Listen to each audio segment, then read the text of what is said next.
What's going on, everyone? Welcome to show number 216 of the ARC Junkies Podcast. Today, I'm chatting with Travis Field. We talk about his upcoming move from Canada to Houston, Texas, some tips on running a route on exotic alloy pipe, and the upcoming event that we're all going to be at March 25th through the 27th called Ink the Bay in Tampa, Florida. We'll get right into it after a quick word from the supporters of the show. Today's episode of the ARC Junkies Podcast is brought to you by Everlast Welders, machines built for home hobbyists and small business. As a small business owner myself, I chose Everlast based on price and performance. Everlast has a machine for every skill level and every budget. Head on over to everlastwelders.com today to see which machine is right for you. They have a lot to choose from. Maybe you're in the market for a reliable stick and TIG welder, or even a MIG welder to increase your productivity. Perhaps what you really need is a multi-process machine or a plasma cutter. They've got it all. And all IGBT inverters from Everlast Welders come with a 5-year warranty. Find out which machine is right for you today at everlastwelders.com. And don't forget to use code word ARCJunkies in the comment section at checkout when you buy any machine that comes with a stock foot pedal and get that free upgrade to Nova foot pedal and TIG torch absolutely free. Everlast Welders. Weld mean, weld green. We're also brought to you by Rockmount Research and Alloys. I've mentioned the Brutus stick rod from Rockmount several times on the podcast, but did you know that it's also available in MIG and TIG wire as well? That's right, you can get Brutus wire for MIG and TIG applications as well. The Brutus electrode boasts 130,000 pounds of tensile strength with up to 35% elongation. It's crack resistant, shock resistant, and corrosion resistant, and provides a machinable deposit. Brutus combines the ease of gas metal arc welding with the exceptional properties of Brutus alloys. Brutus MIG can be used to join and build up all types of steel where a strong ductile alloy is required. It's particularly useful in maintenance work where the exact type of steel may not be known, and for joining to similar steels. And it's excellent for build-up for final pass tool steel or for shaft build-up. Check out their full line of rods and wires to help you on your next repair at rockmountwelding.com. And don't forget, you can pick up Rockmount electrodes right through MSC Direct and get free shipping right to your door. We're also brought to you by ISOTUNES. I like the fact that I can make and receive calls in the shop thanks to the noise-canceling technology in the Pro 2.0. Also, protecting my hearing has become more of a priority in life. ISOTUNES makes it easy and fun to protect your hearing because they're Bluetooth headphones that you can listen to your favorite playlist or podcast while you're working and protect your hearing. Make sure to use ARC Junkies 10 at checkout and save $10 off your first pair of ISOTUNES.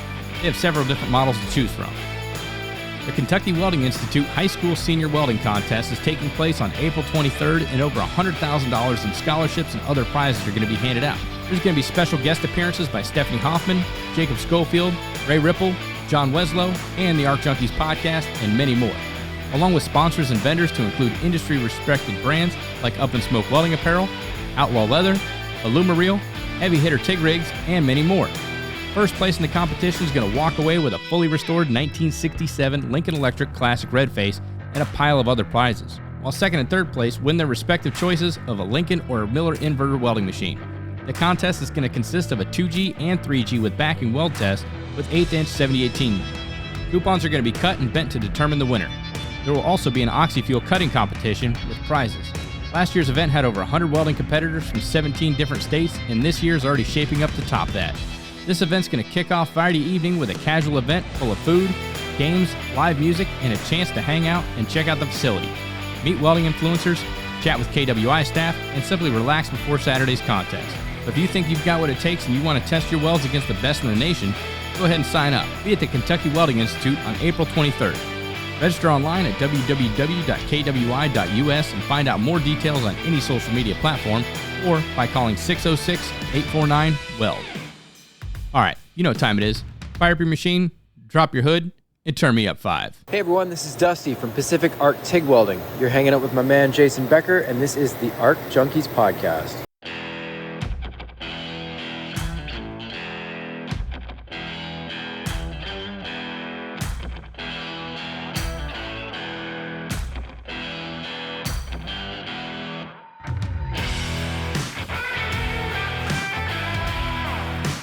Listening to the ARC Junkies Podcast, helping you make every weld better than your last with each episode. And now your host, Jason Becker.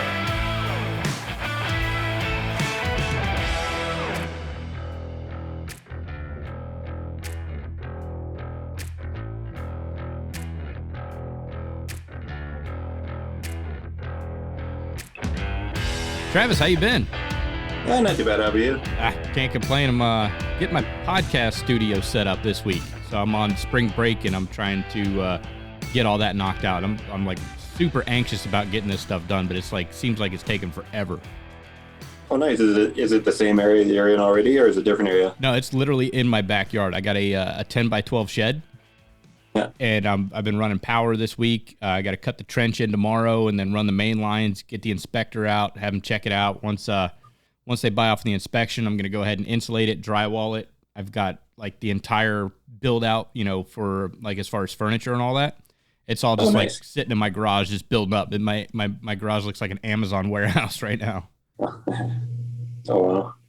No, it looks pretty good. Like I can see the banners and everything behind you. It looks really good. Thanks. Yeah, that's just my garage area. But like I figured if I can get into a studio, I'm gonna be able to improve the sound quality. But then I'm probably gonna get about 30 to 40 square foot back in my 30 to 40 square foot back in my garage. Because like instead of taking everything down every week and then setting it right back up, I've just it's been a staple in my garage for the past 2 years. Oh, nice. Well, kind of till I got to, start firing up the old table saw or the grinder or something like that. And it's like, yeah, better just drag all that outside. I don't want to get it all over the equipment. Oh, that's true. Well, I do like the banners. Like, what size are those ones? They're 2x3, or I think they're 3x3. I'm bringing them down to Ink the Bay with me. Oh, nice. Yeah, because I think that because I know on the tent, there's, if you get ones that are like 8x10, so 8 feet tall, 10 feet wide, we can hang those on the sides. Okay. And then a lot of the banners that I'm getting designed for like just to hang out inside the booth are like 7 feet tall, 4 feet wide. Okay. Let's go ahead and kick the conversation off with that, because you reached out to me, I don't know, probably about 2 months ago maybe, and started talking about going to a tattoo convention, but having a welding space set up. Oh, yes, man. Well, it's kind of a funny idea. Like Ink the Bay, you see, originally I thought it was just tattoos. And the reason being is because my tattoo artist, I didn't notice. I didn't even know anything about Ink the Bay. And my tattoo artist, he was posting his graphic that he had made for Ink the Bay. And I always like to go traveling anyways, and any excuse to go traveling. So I said, Derek, when you go there, can I be the guy that you tattoo on? Because it's just any excuse to go.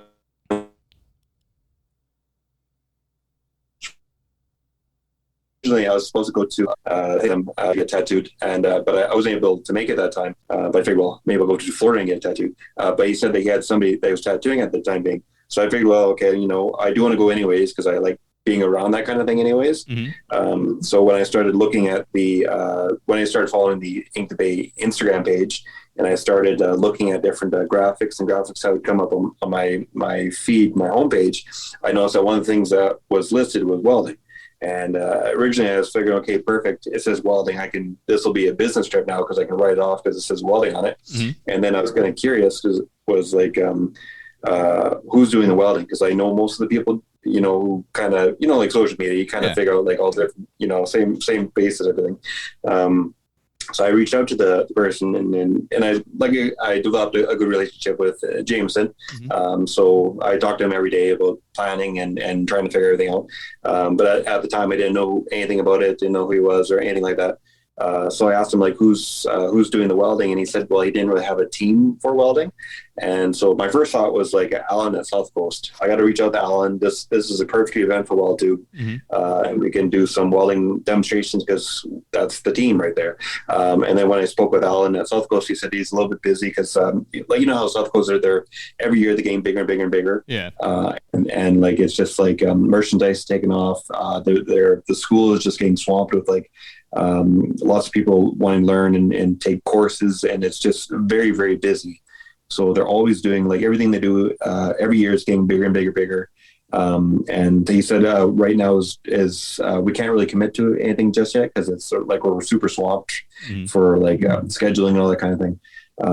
So I'm like, okay. And then the second person I thought of was my boss, Eric, because I work with Legion.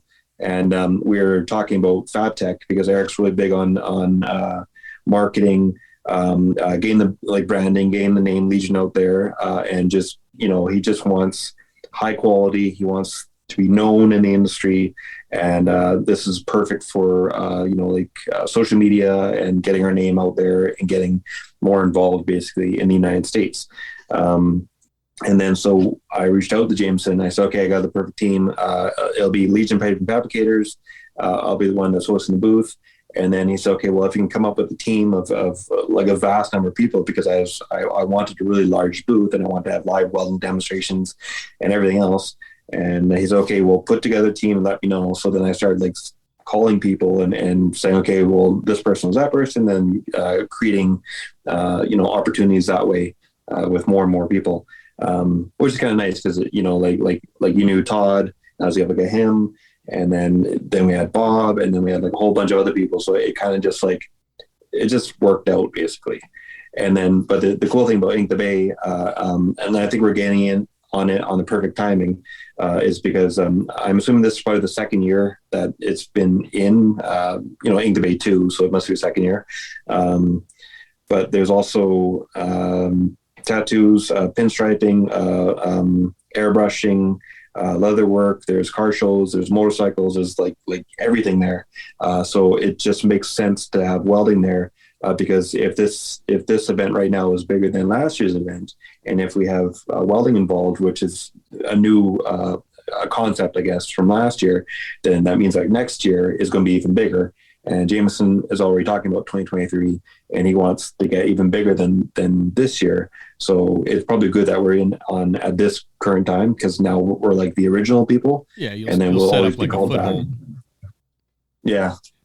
No, very nice. I thought it was really cool because, like, you and I were chatting about it, and then the next, like a couple of days later, it was like, boom, there was a group set up with, like you said, Bob Moffat's coming out. You got Wally from Wally Welds coming out. Brian Legalio is going to be there. Folks from Outlaw Leather. I mean, it's the list. Every time I like check the messages, it just keeps getting bigger and bigger and bigger.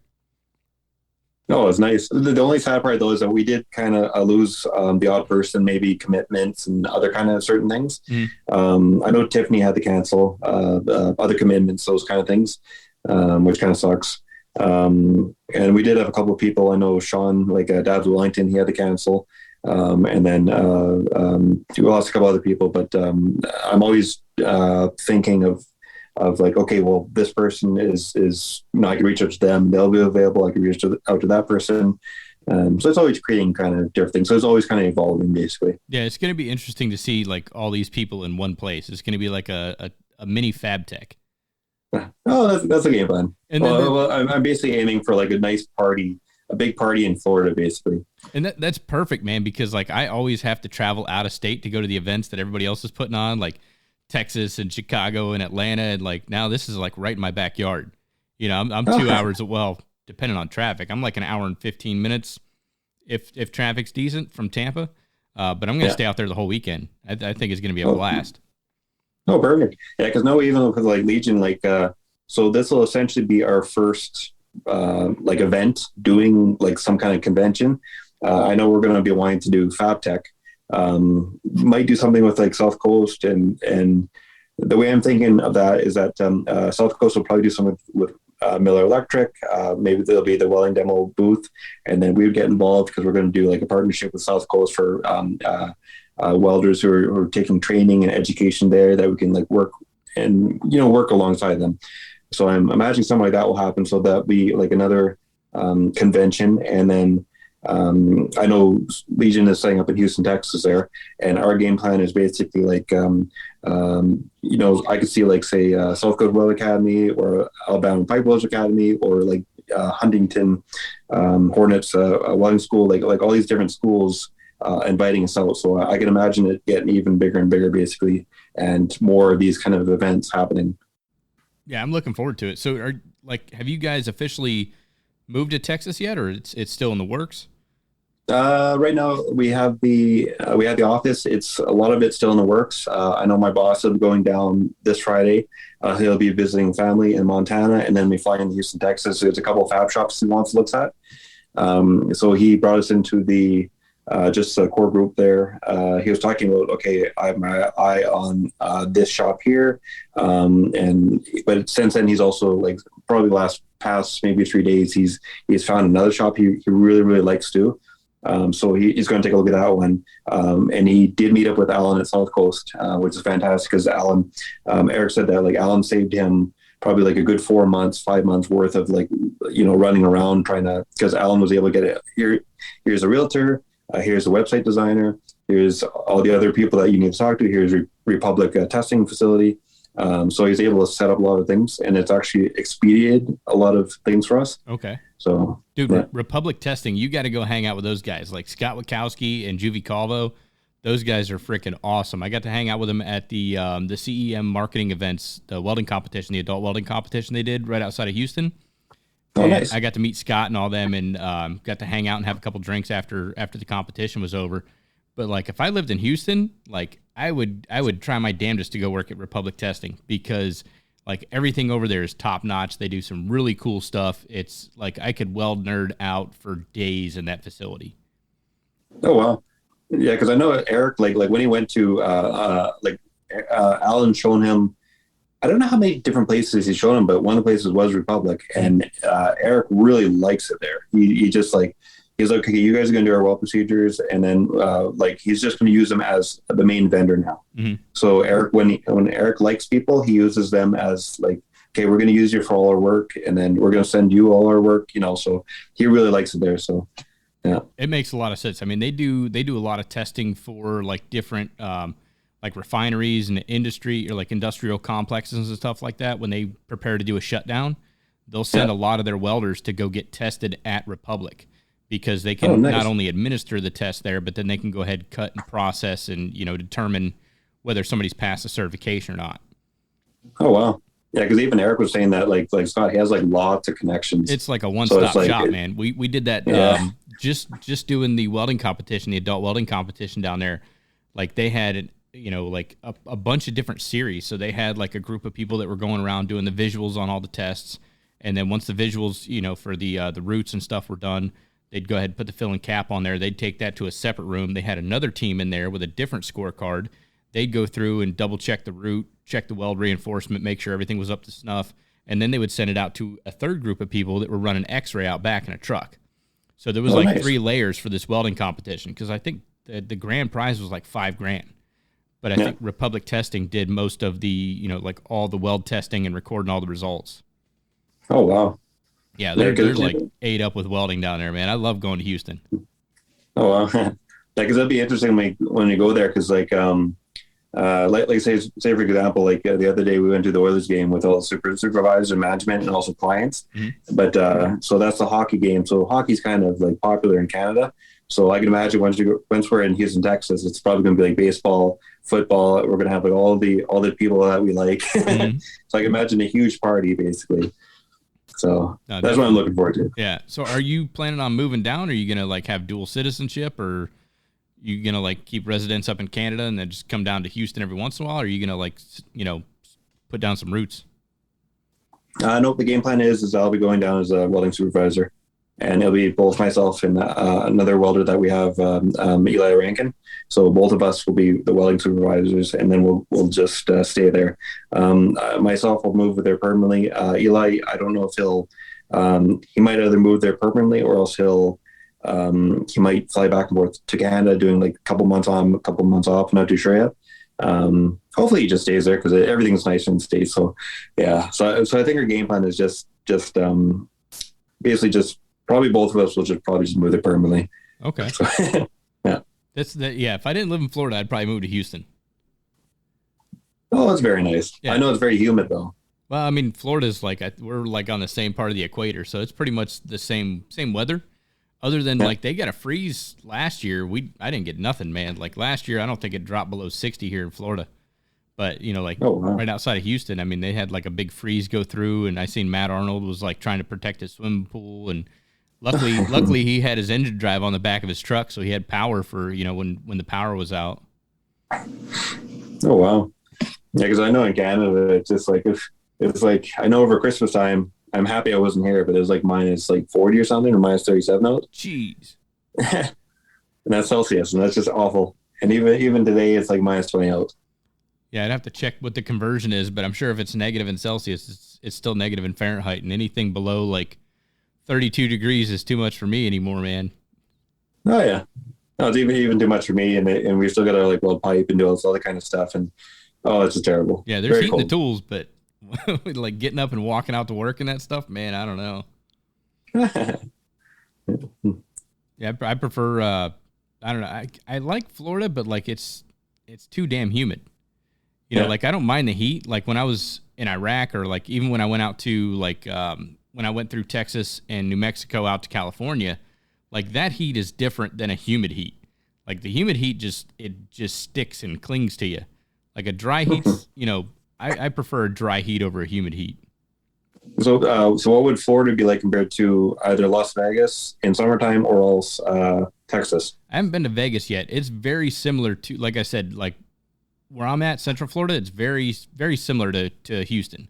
Like when I get off the airplane in Houston, it's like, you know, getting off the airplane in Orlando. Oh, nice. But like if you go out to like San Diego out in California, it's like 70 degrees year round. It's beautiful. Oh, wow. Yeah, we did that grill for Sam the cooking guy, and like the whole week it was like 72, 75, and like he's cooking for us and he's sweating. He's like, man, I don't know what's going on with the weather. It's so hot, and me and Todd are kicking back because Todd was the camera guy. We're kicking back. We're like, what are you talking about? This is freaking beautiful, man. It's like this year round. This is awesome. He's like, no, we're in the middle of a heat wave, like maybe 77 degrees. I was like, dude, this is not a heat wave. This is beautiful. Oh, wow. Yeah, because I remember going to like Las Vegas in 2018, I think it was, in May or June. And it was like plus 37 to plus 44, like Celsius. So I don't know if that was in Fahrenheit. But I remember just like I'd walk around and my arms are all like, I look like a lobster basically. My whole body was all red. You could push down on my skin and it'd be like puffy. All the water retention is just terrible. Yeah. Yeah. Get sunburned, all that too. Yeah. Oh, it was terrible sunburn. But all the locals all had like black outfits on, the full body suits, everything.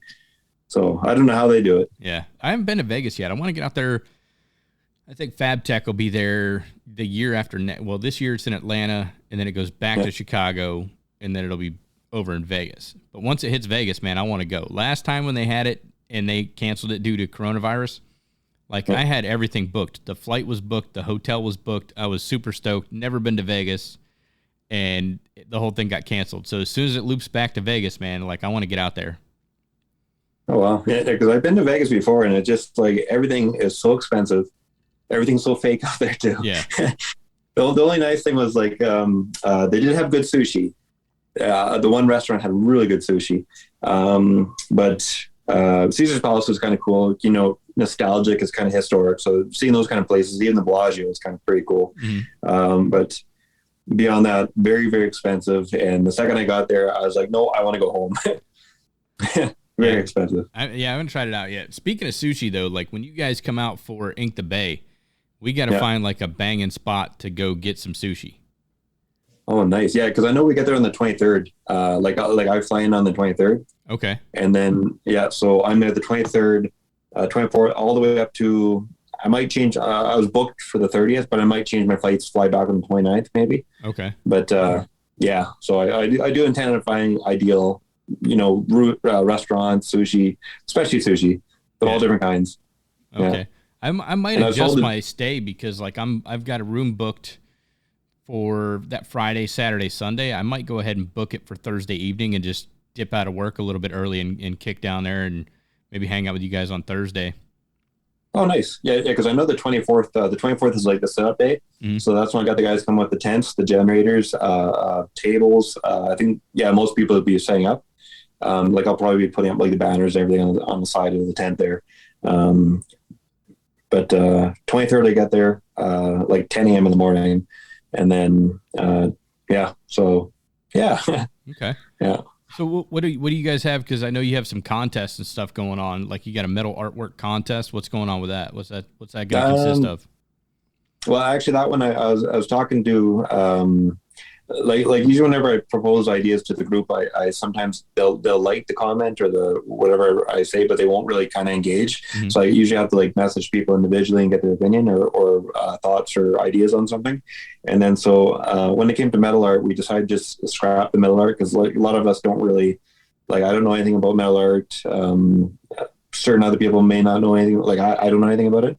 But what I do know is that it's easier just to have, and it's probably more funner just to say like teach people how to weld. Okay. And just kind of offer that. So the game plan right now is just have it where it's like a learn how to weld kind of event.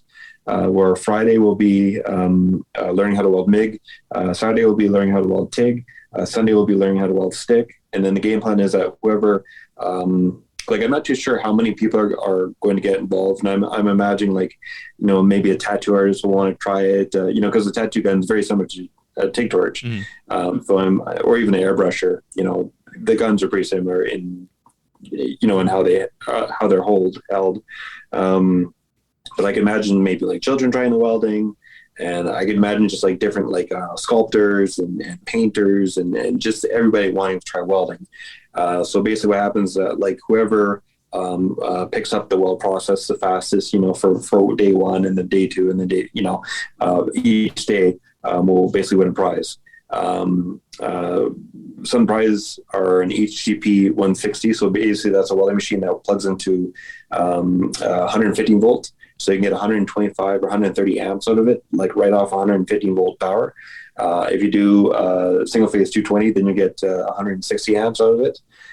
So that machine will be one of the prizes, and that'll be ideal because it is a smaller machine that people can just kind of carry around, and they can basically use it to learn how to weld and those kind of things. But it's also very handy because I use those little machines everywhere. Mm-hmm. Like half the time I don't even turn my welding truck on. I just have this little buzz box, and I just do all the welding until I get very great. And then I have Outlaw Leather making, there'll be 4 Legion theme welding helmets. There's a welding helmet that has my logo on the front, but it has like all the Legion stuff on the sides and Legion name on the top there. And then I have a helmet that is like a Derek Turcotte, which is our tattoo artist that both myself and the owner, Eric, use. So we also want to like promote him because we really like Derek. So we want to promote him too. So I got like a Electric Grizzly Derek Turcotte theme Outlaw Leather welding helmet being made also. So that'll be one of the prizes. I know Edge Welding Cup will make. They'll have some prizes as well. I know Bob will have.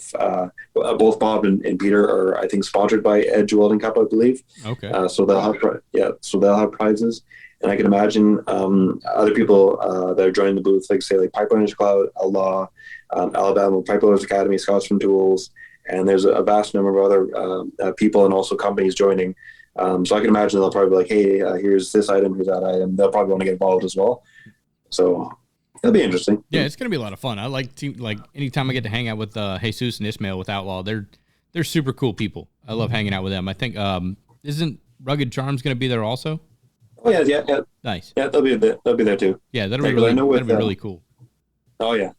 Because with Outlaw, I asked how many people are coming, and he said most likely 6. So I'm hoping that the big the hockey, or sorry, the welding helmet mascot. The mascot they have. Yeah. Yeah. So I'm hoping in the mascot Chewy or something like that. so I'm hoping that he comes too, because that's hilarious. And I'll probably bring a whole bunch of people to the booth because it's comical and it's just awesome. Yeah, no, that'd be kind of neat. I'm actually getting tattooed while we're there. So Saturday afternoon, I've got a booking because I reached out to Jameson and he recommended a couple, like 3 or 4 different accounts, and I checked them out, and I linked up with this one guy. So he's actually going to it's going to be like an 8-hour session on Saturday afternoon. So nice. Yeah, he's doing. I'm getting like one on my upper left arm and then one kind of like on my elbow area. So it should be a lot of fun. What kind of design are you going to go with? So like on the upper half of my left arm, I'm going to get like a black and a white wolf. Yeah. Kind of like tangled up between the two, or a 2-headed one. I kind of put the ball in his court because like when you deal with like tattoo people, a lot of times like everybody, they'll just bring like a photo and they're like, I want this. Yeah. And a lot of tattoo artists are hesitant to that because they're like, well, that's not my work. Let me show you like my rendition of that. So I sent him a couple photos and stuff, and I was like, ball's in your court, man. Whatever you come up with, I trust your judgment. You're the artist. This is the type of work that you do. Whatever you come up with, if I'm cool with it, we'll go ahead and throw down and get it done. Oh, nice. I'm looking forward to seeing what he actually came up with. So I got to shoot him an email this week, just double check with him, but I've already got my deposit in, and I'm looking forward to it. Oh, nice. Like, are you ever open to like colors at all? Like, or just black and white? I don't know. I like standard black and white. Yeah. I was thinking about going with colors, but I think I like, well, maybe with the wolf, I might do a little bit of, because like white's a definite, that's a color, but I typically do just like regular black tattoos. Oh, perfect. Or like shading. I like the realism aspect of tattoos. Like the stuff that, like a lot of the stuff that you have is realism. Yeah. Compared to like what they call flash art, which is like, the stuff that you flip through on the, you go to the tattoo shop and you flip through the panels and you're like, I want B17. And like, they just pull the stencil out and, throw it on you. Like, I like the real 3-dimensional type stuff that they do now. Because I know like on my arms, it's realism, but on my chest here, because I originally had like one tattoo design, and then that was when I was trying to figure out like themes and everything. Mm-hmm. And then I decided, okay, well, we'll stop working on the chest. We'll jump on the right arm, and I carried over the theme from the left arm. But so right now, like on both arms, it's like a realism kind of image, but on the chest, to make it really pop, it's a lining. So I got the heavy lines in there, and then the colors in between the lines, so it really makes it like really crisp and really pop. And then what he's going to be doing is he's actually going to go back through my arms and putting lining in everywhere. I think that's the correct term for it. I'm pretty sure it's lining. Right. But I know if you go to actually Derek Jerkoff's Instagram page, like I was looking at it the other day because I was making him a banner, but he does have this wolf. And there's also a couple of like artists that draw like different pencils and do a lot of Photoshop and also like sketchbook, Procreate kind of work on Instagram. But he has this one wolf where it's like it's the body of the wolf and the face and everything, but for the color of the wolf, it's almost like the background of the stars basically. So yeah, so even if you went like a black and white kind of tattoo, or if you went like say like the color of the cosmos, and then it went from like all colorful into like black and white or something. Yeah. That'd be kind of neat. Yeah. Yeah, I'm interested to see what he comes up with, because I usually have like 2 guys here locally in Orlando that I'll book, and like as soon as you said, hey, like Ink the Bay Tattoo Convention, I reached out to both my tattoo artists and I was like, hey, are you guys going? And they're like, yeah, no, I don't really know what it is. Probably not. I don't have anything, booked for it. Didn't know it was going to happen. So I was like, all right, well, maybe I'll check in with, I think Jameson's the one that referred me. So I went with one of the people he recommended. But like my artists, usually they're booked like 6 months out. So I know mentally, if I want to get a tattoo, I got to get a hold of them 6 months before I want it done. It can't be like on a whim and be like, hey, can you hit me? Can you put something on me? Like next Tuesday. It's not going to happen. It's the same with my artists too. Yeah, I was gonna say Derek's probably booked out, a long time too. Yeah, I remember when I first themselves out for 6 months, and then they'll kind of like close their books, and then they'll wait until like 3 months through that stack, and then they'll open it up and start scheduling again for another 6 months out. Yeah, because I remember when I first got with him, I had to wait. My consultation was like, I think it was December of 2018, and I didn't get to start the first tattoo until like October 2019. Yeah. So it's like 10 months. Yeah. Yeah, that sounds about right. Where's Derek based out of? Canmore. So it'd be like Canmore, Alberta. So basically, like so it's kind of like a Banff area, like the mountains. So basically, like when you like usually I always drive there at night because I'll just stay overnight. Basically, it's so much easier. And then, but it's just like you see this big mountain, and it's almost like intimidating because you're coming to these big looming figures, which are the big giant mountains. And it's kind of freaky driving through them. And then in the morning, like when you go to a tattoo shop and you're like there, you'll like look around. Say if I leave the place and I open the door, there's like mountains all over the place. Oh, that's really cool. Yeah. But I know everything up there is expensive. Like his house is like $800,000 or $900,000. The shop is very expensive. It's just because of like location, because you're in the mountains. Mm-hmm. So basically everything is there. Different places. It's a more ideal. A lot of people want to live there, but it's very, very costly. Yeah, I've heard a lot of people have, like, I had one of my students went out to like a ski resort in Colorado, and he said the prices there were ridiculous because just getting like everything up the mountain, you've got to charge more because the amount of diesel and everything that it takes to burn, because it's like a straight shot going up the side of a mountain, so to get things up there, it's more expensive as far as like deliveries and stuff. Oh, I believe it. Especially like prices, everything just keep going up right now. Yeah. No, it should be like Ink the Bay. It should be a really good, fun event. I've had a lot of people actually, as soon as I posted it on Instagram, a lot of people were hitting me up like, hey, where can I get tickets? How much is it? But I know it's like $25 a day. You can go to inkthebay.com. You can get your tickets there. It's a 3-day event. It should be an awesome time. I think it'll be fantastic. I'm just looking forward to having a big party and like, it's really nice that we have Todd doing the filming. So it's just like, it just covers everything. Mm-hmm. And, I think it's just gonna be fun. I know even there's like a taco, one of the vendors there has a big taco booth there. I'm still trying to find like a key lime pie vendor, because I don't know how that's going to hold up with the heat. And I still kind of wanted to get like an Elvis Presley impersonator just to kind of sing in front of the booth. But I think just for timing, because only today I finally got the proofs in for the banners made. So those banners aren't ready until the 18th, but it's just like all this time working on the graphics to getting this done.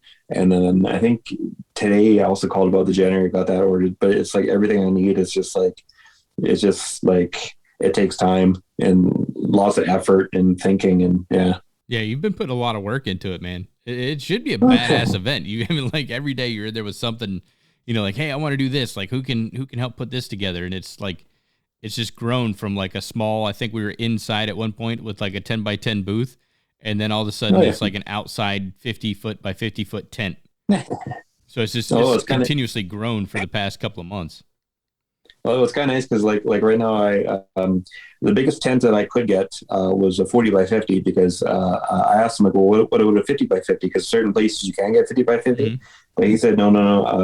When I put these arches on, they're like 20 feet wide. So its next size is like 40 by 60.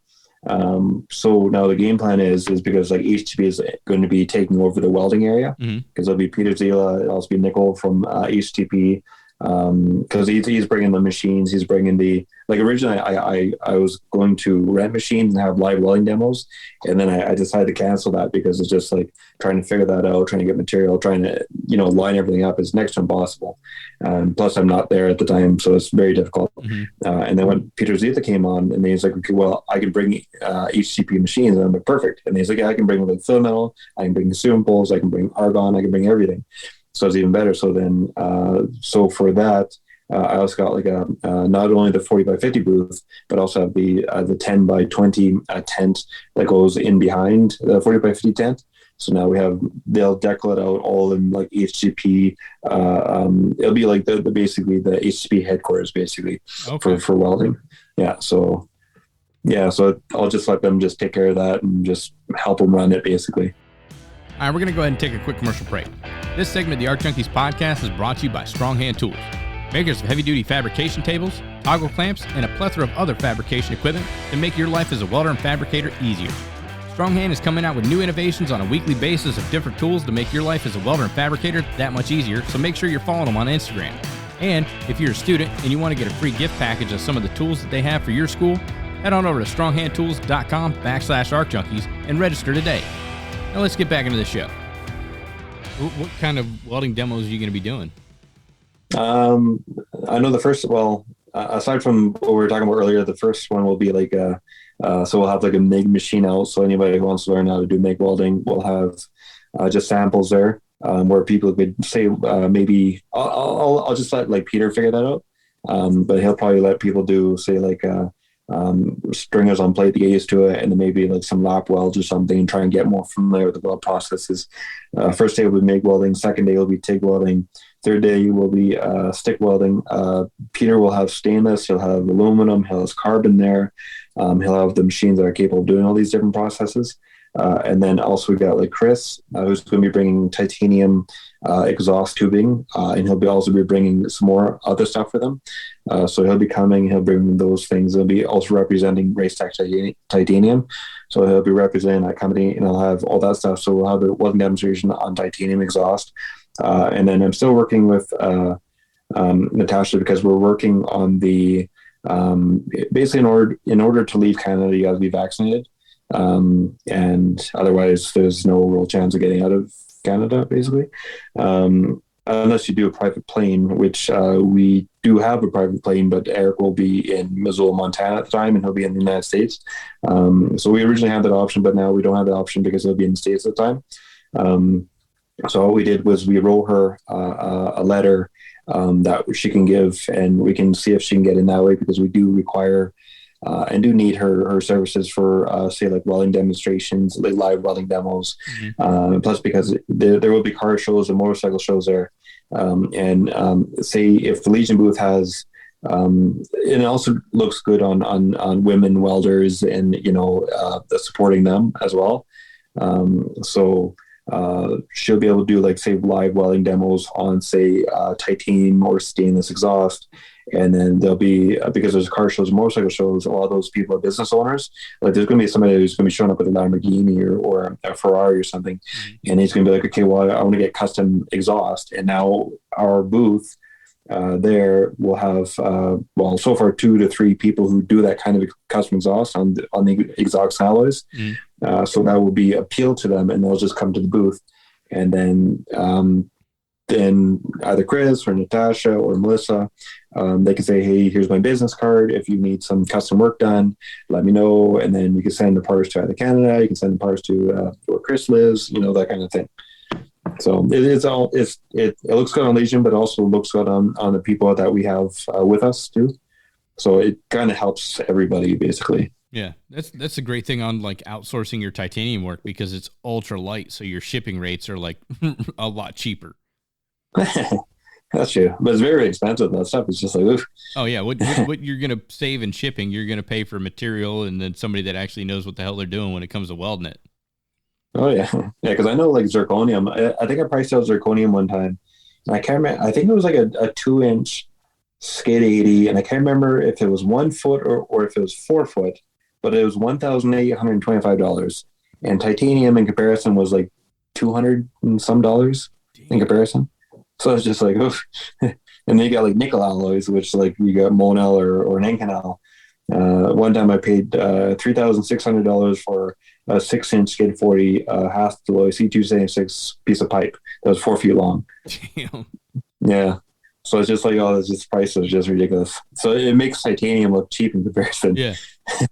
I still can't wrap my head around like how to learn that type of material. When it costs that much per linear foot, like you really got to know what the hell you're doing before you get into that type of work. Within reason, because you can actually, a lot of these field metals you can actually use on carbon steel. And then when you get the basic technique down, then you can go on to the particular metal that they actually are.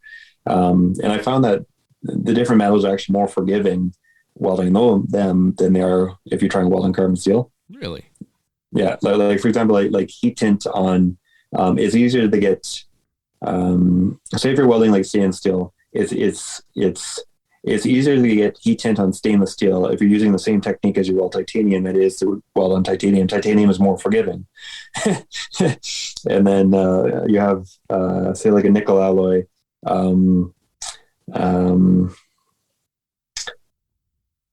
I don't know, like certain metals, they kind of have their comparisons. It's almost like neurolinguistics programming, basically. Like if you think about like chrome has to be preheated up to like say 400 degrees Fahrenheit. It helps it wash out well better. And same with aluminum, same temperatures pretty much, helps it wash out well better. Same with like nickel alloys, it helps them wash out well better. And then duplex and super duplex and titanium, you got to treat them like weld a little bit and let them cool down, weld a little bit more, let them cool down. So like every kind of metal has this similarities to it.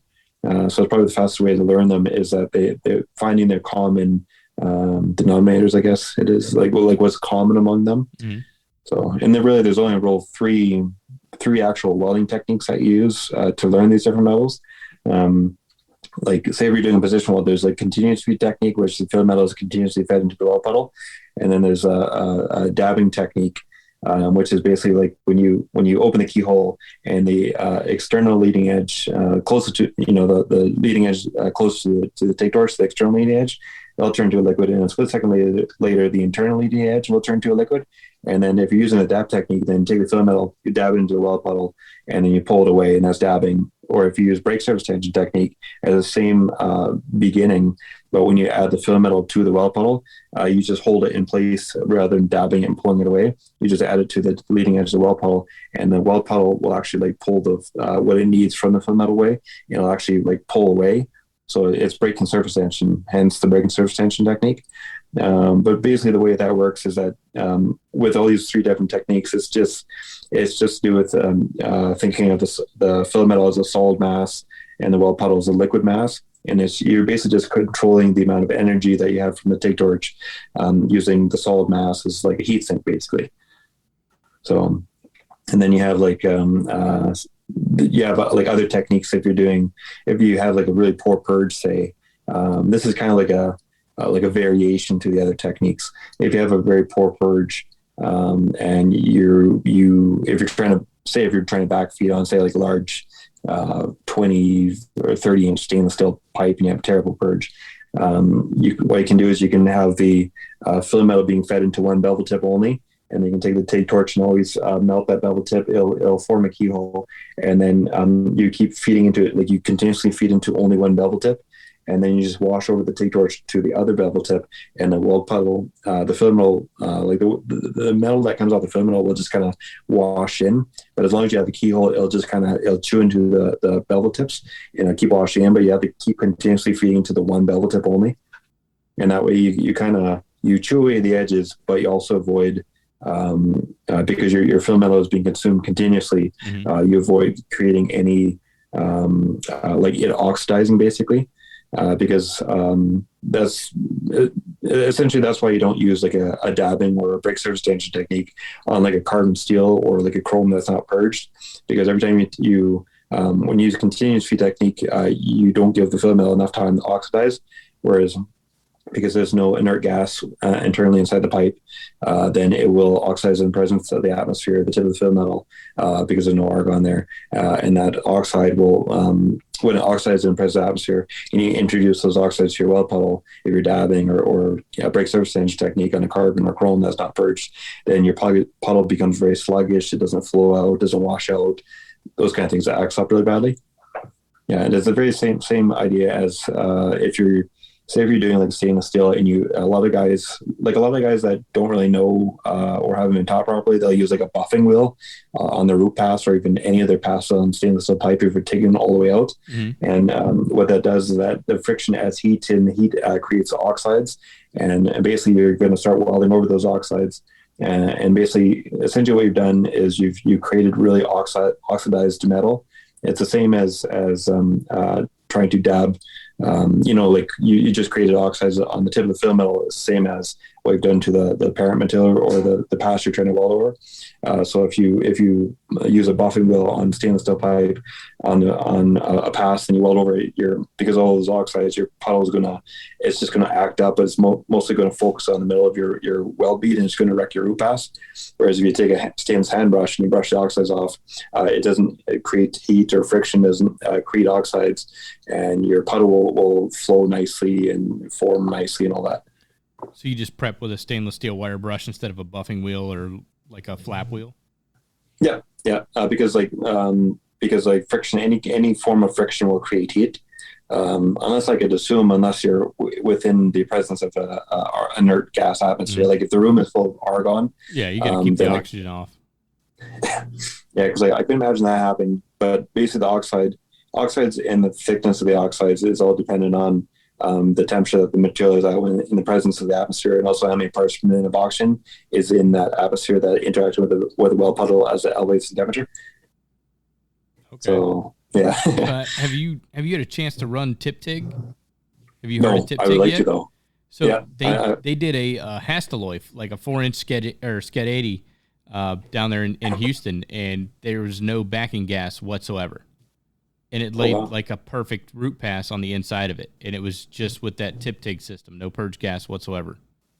Oh, I think it interesting. was Hastelloy. I'd have to look. I know it was definitely an exotic alloy that you typically have to provide a purge gas for, and they can do the same thing on stainless steel. There's like they just fit it up, tack it, and then they can weld it out with this system, and you don't need a purge gas. Oh wow! I kind of wonder if it's the same. I wonder if the engineer would have thought the same idea for, like, you know how SCT and RMD are, like, they do stainless and they can get away with it without purging, but it's like a real gray route. Mm-hmm. I kind of wonder if maybe it's the same kind of thought or theory applied. Because a tip TIG is essentially like a wire fed TIG torch, basically, with a wire continuously feeding. Yeah. So I wonder if it's the same kind of like idea that went into it. It could be, but so the difference between that and like a cold wire feed technique is with tip TIG, it's a hot wire fed process. So the wire that's actually coming into the puddle is energized, but then it's also agitated in the suitcase. Ooh. It's pretty neat. Like if you look at so a typical, like, think of your LN25 with the rollers, the guide wheels, and all that. On the inside of the tip TIG machine, it actually has like 2 bars in there that move back and forth. So it's kind of agitated as it's going through, but it's still being continuously fed, but it's also charged separately from your tungsten. Oh, wow. Because I remember there is this one weld process that is for like really, really narrow gaps, and it's actually designed, engineered for like narrow gaps. So basically you don't have the big V bevels, but you have the real like up and down like butt edges. Mm-hmm. And this thing will have like a I don't know if it's a probe or arm or whatever it is. It'll have this like must be a ceramic piece even that it goes down there, but it spins, and then because the wire, I believe, is twisted, so it'll actually like as this thing moves, it spins a wire around, and it spits the wire into all basically within this like 2 square edges area. And actually catches all the passes, like in the crevices. Yeah, I can't remember the name of it though. Have you seen? It's called K-TIG. I think I may have heard of it. I don't recall seeing it. No. So it's like an automated TIG welding process or gas tungsten arc welding process where the pipe would rotate and the TIG torch would be fixed, but they're using like 1/4-inch diameter tungsten on this. And they're putting like 1,000 amps to the material, and they can do a 1/4-inch stainless steel butt joint. So like think of 2 pieces of pipe, 1/4-inch wall, and they put it together, completely, tight together, tight metal, and then they'll run a pass through there autogenously, and they'll still get like the perfect root penetration, and then like the weld profile is just insane. The like the macro etches and stuff that they've done. They've achieved like full weld fusion. Oh wow! But it's all done autogenously. There's no filler metal whatsoever. Oh, nice! It's really cool stuff. I wonder if like Republic would have any like test samples of that. Yeah, no, they would. I would think Republic would, because I met them and Republic at the same place. Oh, nice! So I've actually, I don't know if you can. Oh yeah, I can see that. Okay, yeah. So that's I'll have to throw that up on Instagram. But yeah, that's or I'm sorry. No, I'm sorry. That's 3/8 wall at like 1,000 amps, and it blew my mind. I was like, holy crap! Like no filler metal whatsoever, just an autogenous weld. It's got the same, tensile strength as the parent metal or the base metal. Oh wow! And it's like perfect weld. It's kind of weird because like you'd figure with all that addition of heat and everything that it would kind of change like some of the either the metallurgic or else like the properties of the metal. You'd think so, but I think because the travel speed is so fast, you don't have the same heat, the same heat input or the joules that you would if you were going to do that manually. Oh wow! It's almost instantaneous. Like they fire it up and they spin that thing around and boom, it's done. Oh, that's really interesting. Yeah, I want to see if they'll come out and do like a welding demo at one of our AWS section meetings. Yeah, because I know I did. I reached out to a Republic on Instagram, but I didn't receive a response. Whoever's like reading it probably didn't see it. But if they came, that'd be kind of. If they want to do like demos or something, that'd be kind of cool. I'll shoot you. I think I got some numbers to some people at Republic Testing that I can link you up with. but I don't want to broadcast it on the podcast. I wonder if they would. Like if they come out and do like a demo or something, or even bring like samples or something. They might. I mean, because they hang out with, I mean, pretty much everybody in Houston, they all hang out with everybody. It's like one big happy family for the most part. Oh, wow. But yeah, I'll as soon as we get off here, I'll shoot you some numbers. Okay. Yeah, because now like Legion, like because we have like a display cabinet of coupons basically. Yeah. But it's actually interesting because it actually, you see the funny thing at Legion is that like when I shown up, I didn't know that they tested over 100 welders before I came along. And so we had myself, we had another welder, Dakota, and then we had another welder, Roy. I didn't realize they tested all these people, and they were just like, no, you can't weld. And then what they do with the coupons in the cabinet, anyone that shows up to to Legion to do a skill test, because a lot of these welders, they don't know anything about Legion or what we do, or they might because of the social media, the Instagram, but they I don't know, they underestimate their own talent, or they just kind of assume that they'll, just because of their welder, they'll be getting a job. So what actually happens, a lot of people will be shown the cabinet and they'll say, hey, can you do this? And the answer is no. And then it's like, okay, just. That's a good way to weed people out. I need to set that up at the ATF and be like, can you weld like this? Yes or no? No? Okay. You might want to go get some more practice and then come back later. No, that does help. Yeah, I would imagine so. Like, it's a visual representation. Like, here's what I'm looking for. Can you do this? No? Okay, yeah. Let me know when you can, then come back. Yeah, because I know even like materials, like because that's one thing is like a lot of companies will say that we can do like nickel, or we can do like stainless and duplex and all that stuff. But we have the cabinet just to showcase how we actually can do it, and we actually have the welders that can do it. Mm-hmm. But it's weird, like welders in Alberta. See, like in the States, they're more talented. Like they can do like all different kind of alloys, but they can do like alloys, they can do like pipelining, they can do like fabbing, they can do tie-ins, they can do mirror welding, all these different vast things, because they're required to do all these different vast things. But in Canada, they can kind of get away with like, okay, you're just a structural welder, or you're just like say a pipeline welder. Like they're not really expected to perform like a lot of American welders are. I don't know, it is weird because even like Alberta welders here, like a lot of them, they place more emphasis on making money, and whatever makes money the fastest, whether it's like welding structural or welding whatever. And if learning how to weld, say like learning how to TIG weld, is money out of their pocket, they're not going to do it unless somebody pays them to do it. So, but what they do, their strategy is that if you're more talented than them, they'll just shame you until you drop off or you lose your job, or they can somehow get you fired or something. So they don't actually better themselves. They just try and take down anyone that is better than them.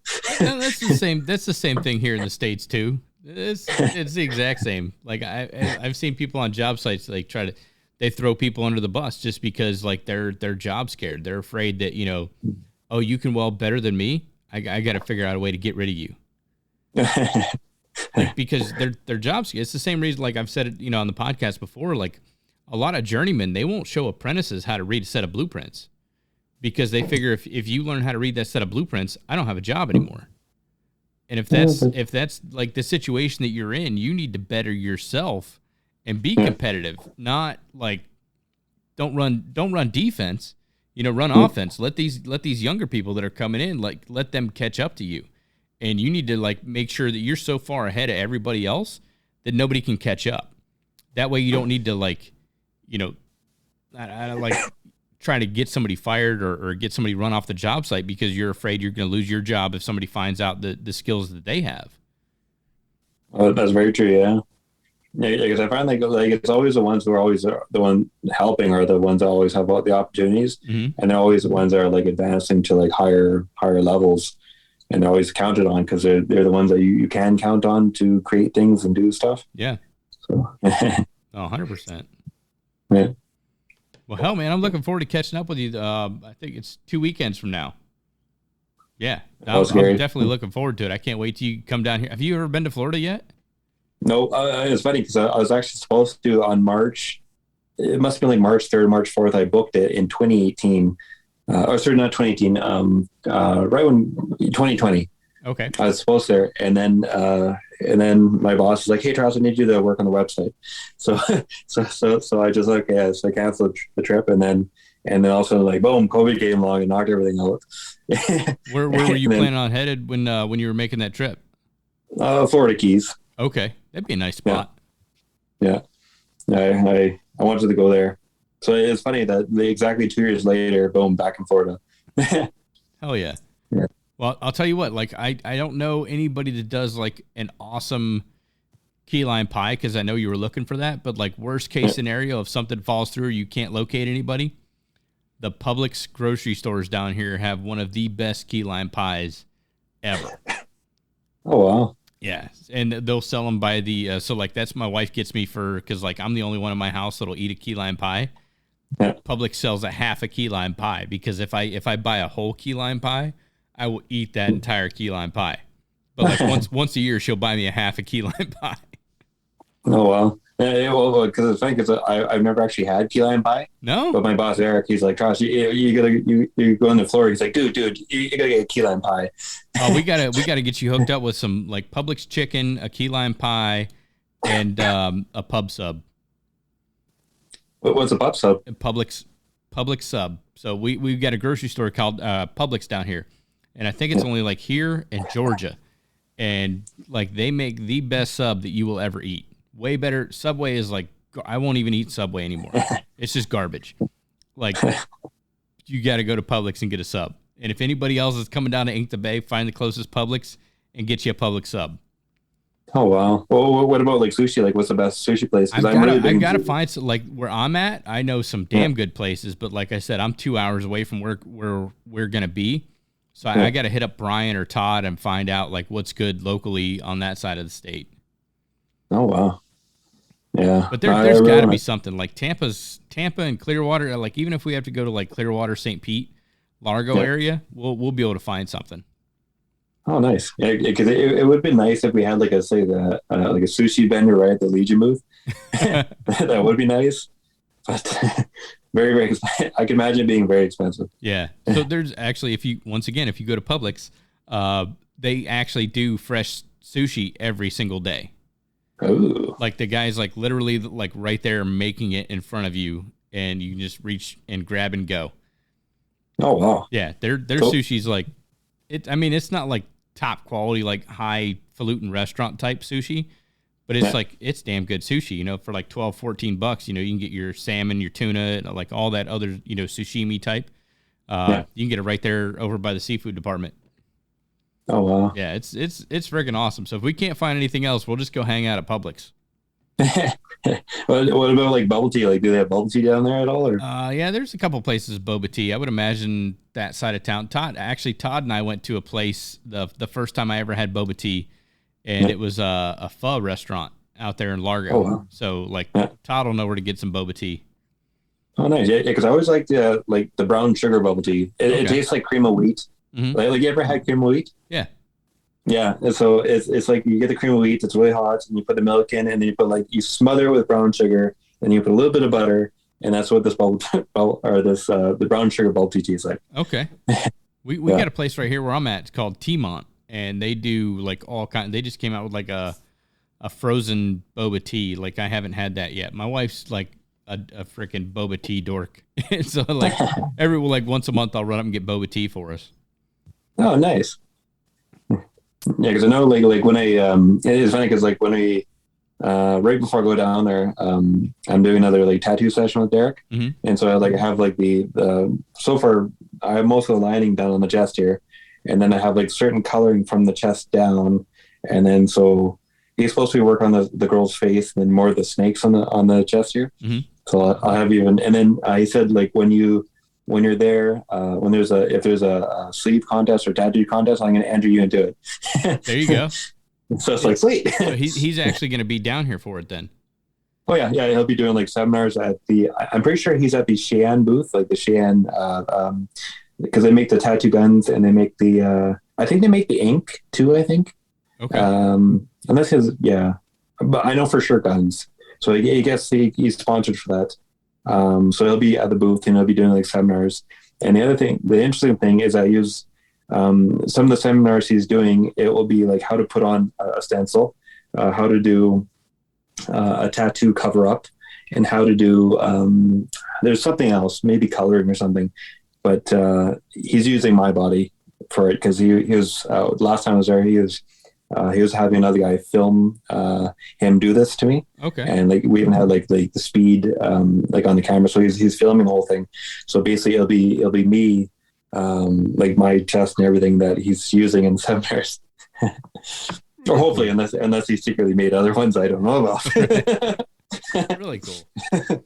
Yeah, I think it'll be an awesome event. So if anybody doesn't know about it yet, it's March 25th, 26th, 27th down here in Tampa, Florida. You can go ahead and get your tickets at inkthebay.com. It's $25 per day. I don't know if they have weekend passes available or not. I didn't see it on the website. Oh, they do. Okay, so you get you a weekend pass. Come on down. Come do some weld demos. Go get a tattoo. Check out the pinstriping. Check out all the different automobiles that are going to be out there and exhaust systems. It's going to be an awesome event. I was a little apprehensive at first because I was like, why do we need to go weld at a tattoo convention? Either way, I'm down for it, man, because like I like tattoos and I like welding, so it's like it's a match made in heaven. Oh yes. Oh, plus even like the businessmen that own the cars, like there's going to be like the way Jameson explained it is that like tattoos are expensive, cars are expensive, bikes are expensive, everything that is there is expensive. And the only people can really kind of like pay for those kind of things are like businessmen and high end, like more richer people. And those are the kind of people that we need, because one that might own a business, like a oil company, or might own this or might own that, and it could like greatly benefit us. So that's one of the like I myself was trying to figure out like, okay, am I making the right decision here? Because there's a lot of money that we're spending on this thing. But when you look at it and think about it, it makes a lot of sense, because there's so much, you never know who's going to be there, and there's so much opportunity there that it's like a win-win basically. Yeah, I'm sure there's going to be a lot of people coming in from out of state too. Oh, hopefully. Well, I mean, like the hotels are booked. Oh yes. Yeah, so I mean, like every hotel like near that area is freaking slammed. Like, luckily, as soon as you guys sent out like here's the hotels you need to check out, like I booked a room like immediately. Like I said, I'm gonna try and see if I can extend that and roll it into Thursday, and then that way if you guys need help or whatever, I'll try and get out there early on Thursday. Oh, nice. Yeah, because I think I can't remember what time they start coming out at. I can't remember what time we're allowed to be like setting stuff up. I know Jameson, he gave me the time, but I was like I had to look at the threads to figure out. I had to re-ask him like what time do we? Yeah, I would ask him before you go back through the threads. There's a lot of information in there. Oh yes, it'll be good though. No, I think I'm looking forward to it. I'm going to do some podcasts while I'm down there. I'm going to see if I can chat, with you and Wally, and like just kind of do like a big collaboration on the, like I'm bringing all my gear down there, so it should be fun. And then I've got a Viper chair. I'm going to bring some Viper chairs down there with me, so you guys can all check those out. Oh, nice. Like, what are those like? You haven't seen the Viper chairs yet? They're Nope. Freaking amazing. So like if you do any work with a shop stool or a shop chair, like you got to get a Viper chair. They're like the Cadillac of freaking Viper, or they're the Cadillac of shop chairs. Like they roll around effortlessly. They've got wheel locks on them. They're completely adjustable, super comfortable. They actually brought one out so I could test it out, and they're super freaking comfortable. But I think I'm gonna have two of them out there at Ink the Bay to do demos, but then also like I'm gonna use those as the chairs for the guests when we do the podcasts. Oh, nice.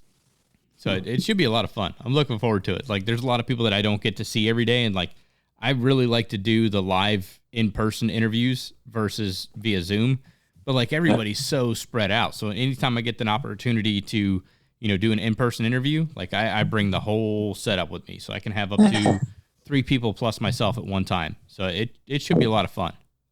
Oh, nice. Yeah. Because I know the one thing I was trying to figure out, trying to look into, was say like a welding school from Florida, because like I know they'll have like I know you're bringing like the table.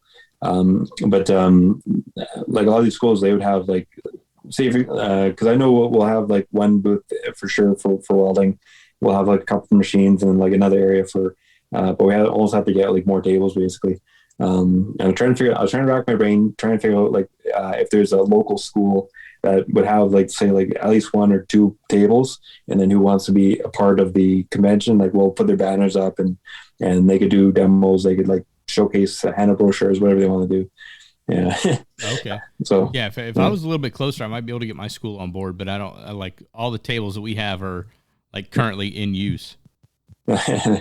Probably heavy too. Oh, dude, heavy steel. Well, we got strong hand tables over at the school, and they're super freaking heavy. But I mean, they're built freaking solid. But yeah, we'll let me start digging around a little bit. I'll see if I can come up with a couple more tables. I don't know how many more do you need? I think probably a total of 2. And then I know Todd was asking about because let's see, where am I here? I think I have to plug this in. Oh, I know Todd was asking about the welding machine that he's bringing in. Now, like every like everybody has like a particular sponsor or a kind of brand equipment they use, and then so it's always a little bit tricky because I gotta be neutral, and if this person's sponsored by that equipment, that so I just gotta let them just bring the equipment and hopefully everybody gets along, basically. Yeah. Like all the different welding companies, all that. And he was asking about like the equipment that he uses, if he could bring it out. And then I was like, I don't know. I'm kind of scared to ask everybody else. Yeah. Because I just want to be neutral. And then I was thinking, well, maybe we could have you doing like say like seminars and indoors or something. Because I was just trying to because I want everybody involved and everybody happy. And I just want to be neutral. And then so I'm thinking probably two tables at most, I guess. Okay. I was going to say, like maybe. Worst case scenario, I think for like $60-$70 if we can pick them up at Harbor Freight. Yeah. And I know like depending on what you're getting at Harbor Freight, it's not always like the best deal, but like I've had their weld table in here for years before I got my strong hand Rhino cart. And I mean, they freaking, it lasts. I mean, it's built solid. It's completely adjustable. And it's nice because you can kind of pick it up and move it without having to like bring a forklift in. You know what I'm saying? Oh wow! I didn't even think about Harbor Freight. Oh yeah, like Harbor Freight. I want to say it's like $70, and then you can get a 20% off coupon right online. And there's got to be one out by Tampa. So if we're running short, like one of us can always jump in the hoopty and go pick up another welding table. Ooh, that's brilliant. And then just donate it to a school. Idea. Because I mean, you don't need like a 4x8 fabrication table, especially if you're doing like one-on-one lessons. Like a little 20x30 would be ideal. Because that's what I was gonna bring.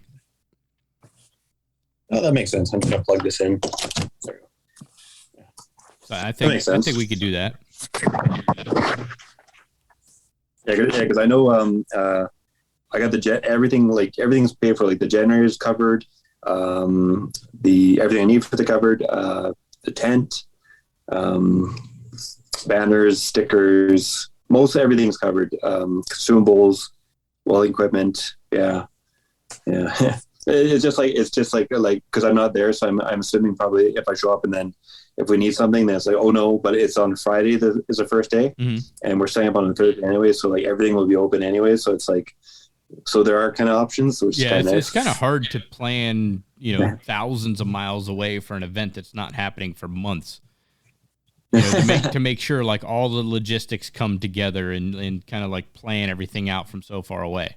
So it'll be, I think by Thursday you'll have a good idea what you need. And like I said, everything's pretty much local in that area. I mean, you've got welding supply stores, you've got tool stores, equipment stores.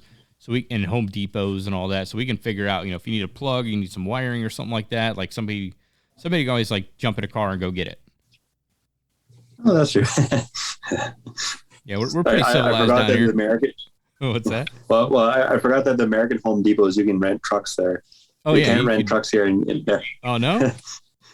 No, in Canada we can. Oh, damn. Yeah, we can. Well, actually, tomorrow I'm renting a freaking a ditch witch to trench my freaking podcast shed.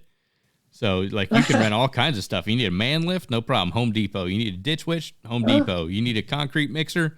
Home Depot's got that, too. You need a truck to haul all that shit? Home Depot's got it. Oh, wow. Dude, I've been living there this week, like buying electrical, stuff. I got to make another trip for drywall and insulation. They've got everything in there. Oh, wow.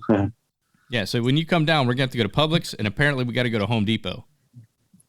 That sounds like, well, I do have the gate extension cord, so that works perfectly. Okay, yeah, we'll make a trip, man. We'll make it. I'd say we make a day out of it. We'll make an evening out of it. We'll go get some sushi. We'll go get we'll swing into Publix, and then we'll hit up Home Depot. Home Depot's open till 10. We can hit them up last. That sounds like a plan. Heck yeah, man. Well, I will see you on the 23rd, I guess. I think it's the 23rd. 24th. I will see you on the 24th. Okay, sounds good. All right, bud. Yeah. All right. Talk to you later. All right, ladies and gentlemen, thank you once again for tuning in. I hope you all enjoyed this week's chat. You can stream all episodes of the Arc Junkies podcast and pick up show merchandise on arcjunkies.com. You can follow me on Instagram at Arc Junkies Podcast. You can shoot me an email, show@arcjunkies.com. Hope you all have a great week, and until next time, make every weld better than your last.